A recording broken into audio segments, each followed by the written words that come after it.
Praise the Lord. ప్రభు పేరటి మీ అందరికీ శుభాభివందనాలు తెలియజేసుకుంటున్నాను. ఈ దినము దేవుని యొక్క వాగ్దానం చూసుకున్నట్లయితే కీర్తన గ్రంథము 42 అధ్యాయం 11 వచనంలో చూసుకుంటే, దేవుని యందు నిరీక్షణ ఉంచుము, ఆయనే నా రక్షణకర్త, నా దేవుడు, ఇంకను నేను ఆయనను స్తుతించెదను అని దావీదు భక్తులు తెలియజేస్తున్నటువంటి లేఖనము. అయితే దేవుని యందు మనం ఎప్పుడు కూడా నిరీక్షణ ఉంచాలి. ఏం నిరీక్షణ?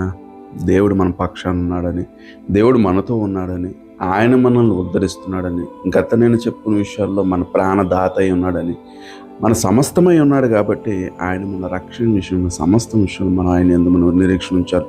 అప్పుడు మనము ఎప్పుడైతే దేవుడు మన దగ్గర మనతో ఉన్నాడని మనం ఎప్పుడైతే విశ్వసిస్తామో, మన నోరు ఊరుకునే ఉండక ఆయన నామాన్ని స్తుతించే విధంగా, ఆయన నామాన్ని కీర్తించే విధంగా మన జీవితాలు మార్చబడతాయి. కాబట్టి ఈ యొక్క దావీదే కాక ఆయన కలిగి ఉన్న మనమందరము కూడా మరి అటువంటి కీర్తన, అటువంటి సంతోషకరమైనటువంటి ఆనంద మరి యొక్క సంతోషమైన విషయాల్లో మనం అందరం కూడా నిత్యము ఉండి ఆయన యొక్క కృప పొందుకునే వారముగా నిత్యము ఉందుముగాక.